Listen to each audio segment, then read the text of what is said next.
13 години напорна, но и успешна работа одбележа денеска Универзитетот на Југоисточна Европа. Тој е темел на новиот модел на високото образование кој се спроведува во Македонија.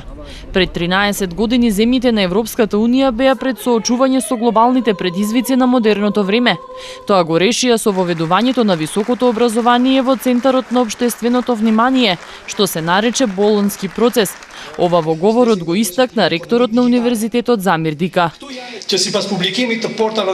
Истовремено Македонија беше пред предизвикот за нејзино понатамошно постоење и развој и вистинско решавање на проблемот на високото образование на албански јазик, за што се изнајде решение со Универзитетот на Југоисточна Европа во Тетово, каде се почитува принципот на мултикултурност, мултијазичност и за тоа и мултирелигиозност. Правото на секој да се образува на својот мајчин јазик, но и стандарди, блиски до невисоките стандарди во високото образование на развиените земји и демократии.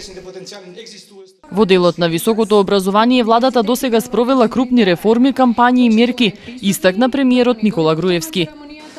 За прв пат од оваа студентска година, по предлог на Министерството за образование и наука,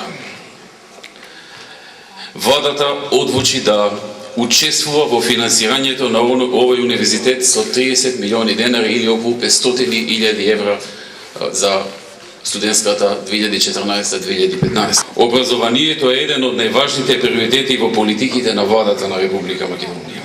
Целта за напредок, меѓународната интеграција и одржлив економски раст може да биде остварлива на долг рок само со континуирано вложување во квалитетен кадар и изградба на едукативен систем по светски стандарди.